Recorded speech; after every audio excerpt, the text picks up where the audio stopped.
Pacific theologies, Indigenous Theologies. Oli and I will be presenting two perspectives, but one worldview of how we understand the mystery we call God. It's important that before I begin that you understand me and where I am coming from especially. My full name is actually Yosefo Aseili Raass Wivakambrove. People generally call me Raass, and that's fine. My dad, who passed away 4 years ago, he was a full Fijian Melanesian, or Melanesian Fijian. My mother is still alive, she's 76, love her. She is from the Polynesian archipelago, from the island kingdom of Tonga. So you can see I'm not fully Fijian or fully Tongan. I'm happy with who I am. I am an indigenous person, and I strongly feel I have a lot in common with the Aboriginal Australians, with the Africans, and with many other indigenous peoples of the world. As Evelyn was sharing last time at the Natsik retreat, I was connecting all the dots, as if she was speaking my own language. As well as when our elders were sharing yesterday, I felt they were speaking my own language. We were seeing through the same window. My Fijian society is highly stratified, highly hierarchical, might be different from where you come from. And there's always a cultural expectation that every Fijian knows where he or she comes from, according to that stratosphere, let's say.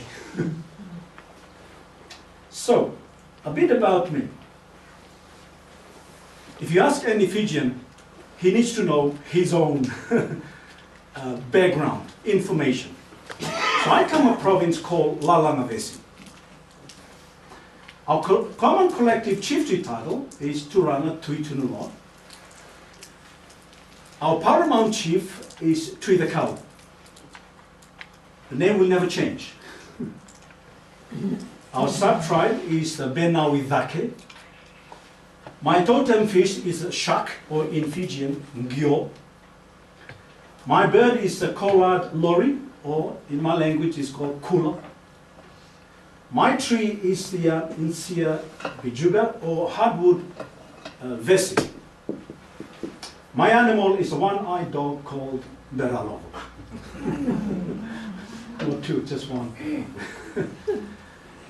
That's me. That's part of me.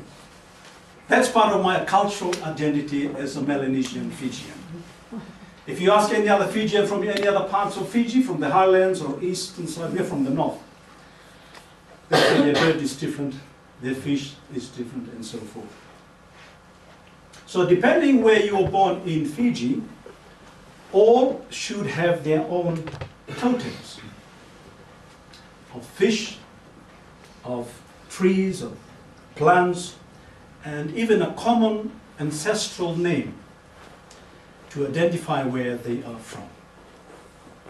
So a Fijian identity is connected to living as well as non-living things that comes from earth, sea, and sky. So I say, I am part of them, they are part of me. Now, I'm going to dive a little bit deeper. This is like going on a train. So the train now will start to go faster, because the concept may be very different or strange to you. Hello? Yes. Thank you, Oli. So fasten your seatbelts.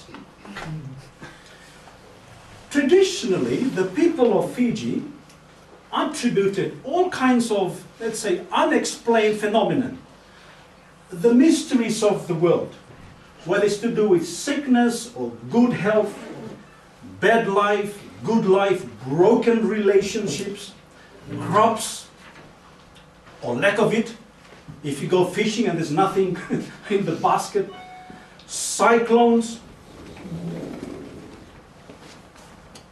We attribute that to either to the gods, spirits, or witchcraft. So in that sense, we are very religious, very religious. We could easily touch the religious world, the spiritual world of the gods, goddesses. It's very easy. We don't have to go too far. And I think it's similar to the Asante people of West Africa. They're very conscious of the spiritual world. They don't have to go to church in order to feel holy or feel connected with the gods. So,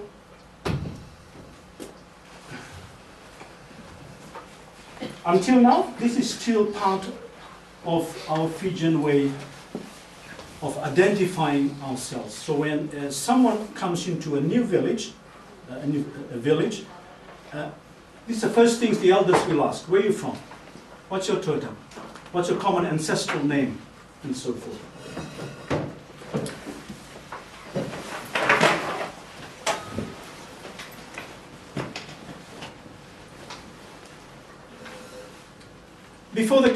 Before the Marist fathers and the London missionaries, Society missionaries arrived from England and France, these were our Fijian gods. We want to call it totems or spirits. The first one is called Denge, most important creator, snake/serpent god. So he's a creator god called Denge. Serpent or snake god. Dakwanga, a ruler of the ocean and protector of fishing grounds. That's where I come from, our totem, the shark god, Dakwanga. Dalvina, expert light. In fact, we still see today his presence in many of the many parts of Fiji. Ratumaibulu, she presides over agriculture and makes the fruits and trees and yams grow. And another god we have is Rokola, patron god of carpenters and shipbuilders. And we have Ravialo, spirit slayer, and who stands at the gate between hell and heaven, in our own way of understanding hell and heaven. So this it still dictates some of our own way of working and looking at things in Fiji. I cannot say that they're all gone. They're still there. They're still part of that struggle to let go or to hold on to them. I'd love to dwell on Ratumaibulu, who presides over agriculture, a serpent god of the underworld, who made fruit trees, yams, and yams bloom and bountifully. So, I would like to explore our concept of the garden of Ratumaibulu, the god of yams and fruit trees and so forth. What do you reckon these are? These pictures are. Yams. Yams, yeah, the yams, very good. So it's Ratumaibulu. Now, I'd like to start first by exploring this concept of garden, in as far as we Fijians are concerned. In Fijian culture and theology, the garden is a very sacred place. I remember my father would always remind me to, like what you're saying, Evelyn, to tiptoe. Don't make any noise in my garden, son. Either you come in respectfully or you stay out of the garden. So you walk reverently. I've always known from a young age that a Fijian garden is a special place. I couldn't understand why, but I've always been asked by the ancestors and my elders, if you keep away from that garden or approach it reverently. It's a bit like a sanctuary in the church or in the temple. Now, sometimes it's called Were Kalo. That's the name of our garden, is Were. Were means garden, as you can see there. Kalo means deity or God. So Were Kalo is God's garden, or garden God, or God garden, implying that God is in the garden, or the garden is in God. There is a saying amongst the ancestors in my language, I'll read it to you, Ke mamingarava vatana kalo, nai te te se were. We exclusively serve together both God and the garden.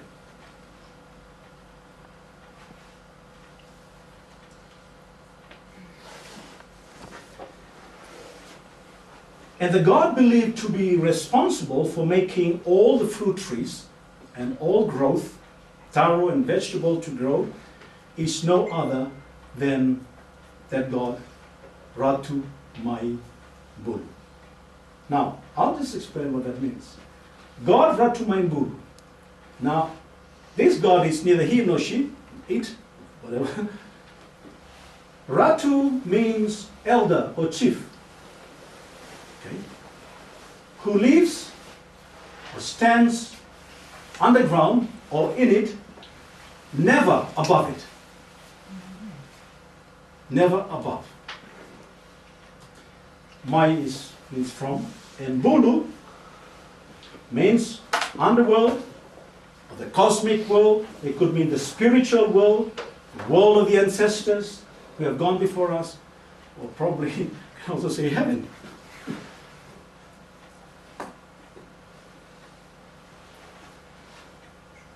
If we are by nature gardeners, I know it's different probably from the other brothers and sisters, but if we are by nature gardeners, my dad used to say to us, then how we treat the earth is a really big deal. My ancestors do not pollute the soil. They will never use anti-manure, foreign manure, because they don't want polluted food. They care for the soil because they want nutritious food. They care about the streams and the rivers and the creeks, and about the surrounding land and the ecosystems, because they understand what happens nearby. One needs to tell them that. What happens nearby can affect their crops. Yes, they do care about food because gardeners invest a lot of time, effort, and even worry into their gardens, and especially a garden of yams. Hard work. Why yams? Have you tasted yam? It's really good. You see, we consider yams as real food in Fiji. Children, adults, babies, young and old need to eat real food, like yams. So food like noodles, spaghetti, McDonald's, sweets, lollies, even like sandwich, they are not considered as real food. I'll tell you why. No one buys real food from a supermarket. From that theological perspective. No one buys real food from a supermarket.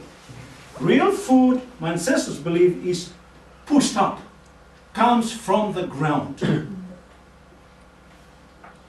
by Ratumaibulu. There's a god who is responsible for the growth of yam and fruit trees. Real food is also made by people who sweat, tears, and who would also expect, Ratumaibulu also expect, that farmers take care of the fruits that come out from the earth.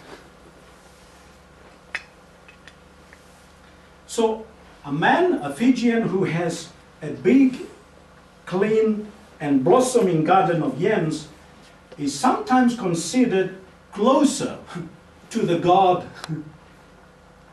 called Ratumaibulu, the god of growth and fertility. The gardener is even considered to be a holy man because of the abundance of his yams and crops. And therefore, a man who is lazy and has no garden is considered what? Useless. And therefore should not eat. More about Ratumaibulu, about this god. Our Fijian creation story points out that Ratumaibulu has a body. The entire garden is actually his or her body. And therefore, all crops, including yams, citrus trees, sweet potatoes, or anything that comes out of their garden, and so forth, are different parts of his or her body. And because they're all different parts, all crops that come out of the earth should be treated with equal care and reverence. So all crops belong together because they come from the same God, Ratumaibulu, from the same giver, from the same source. You see, for us as Fijians, a garden represents a place of survival. Because you're there to feed your family. You have to work really hard. And also of promise of the crops that are yet to come. The earth then becomes, for the gardeners, for the farmers, their mother. A mother who assists the god of fertility, Ratumaibulu, to sustain the lives of farmers, the lives of gardeners. Hence, our garden also represents motherhood. So, a man is expected, as I said at the start, to begin his own garden. Like you go, or have a family, go and start your own garden. However, at the end of the day, it is a result of a community effort. All men in the village is asked to help out, to clean the garden in the first place. And during the cleaning of the garden, women prepare food for the men. And children also help out as well. When the place is ready to be used, a small ritual of libation is used. As you know, we love our kava drink in the Pacific. We pour libation into the ground in order to please God Ratumaibulu. So a ritual takes place in the garden. Because if things are not right, and a broken relationship generally means the gods are not happy. So because things are not right, Ratumaibulu might not give you what you're asking, might not give you the proper size yams, might not give you the fruits. So the last thing for any man is to be thrown out of his garden. Yes, you can be expelled from your own garden because there are no fruits. There's no yams at all. When the garden suffers, the people suffer, and vice versa. So to be cut off from one's land or one's garden is to be cut off from the source of life, which is God, who is God, Ratumaibulu. We can say one's mother, as it were. Land and motherhood are identical. Hence the saying in Fiji, my land, my garden, my mother, my God. Our garden is also a place of suffering and therefore a place of encounter with Ratumaibulu. If you come in after 6 months and there are no yams, well, don't panic. That's an opportunity to go back to Ratumaibulu, God of the underworld, and make amends. You could pour more libation, more cover into the ground. It's also a place of reconciliation, and you could taste happiness again. Natives should not lose their sense of garden. I think that's what I'm trying to explore here. Fijians should not lose their sense of garden, or they lose themselves. Our garden, our identity, our sense of God. So, my time is up. So a Fijian garden is a sacred place, part of a Fijian cultural identity, a sanctuary of real food, a garden god or God garden, a place of care, suffering, survival, promise, hope, and even mercy. A communal effort. When I say communal, we're including the deity, the gardener, the villagers who are part of that, the earth, and the rain, water. A place where people are closer to the God of fertility. A place of encountering earth as mother. A place where all crops belong, except the ones you buy from the shop. Now, some contextual challenges. Just looking at this particular God of fertility.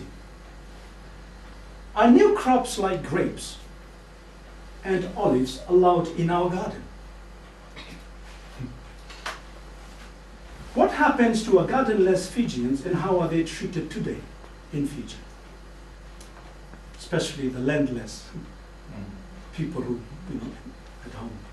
Many young Fijians have moved away from the concept of garden to another new kind of garden of consumerism, where they eat from other people's garden. Example, modified food.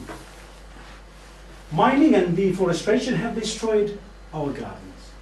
How should Fijians respond? The face of a garden is changing, whether we like it or not, in the Fijian society.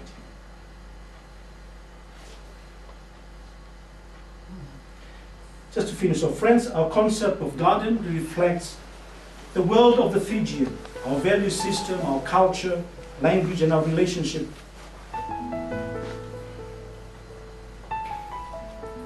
And the question for us is, do you see traces of the gardens of Eden in the book of Genesis chapter 2 verse 8? And the garden of Gethsemane, John 18:2. The Fijian concept of garden. The book of Genesis was actually God who made the garden for Adam and Eve. And John 18:2, there's something there about Jesus going into the garden to pray. Not into the temple, but he went into the garden to pray. Thank you for your patience. Thank you for listening.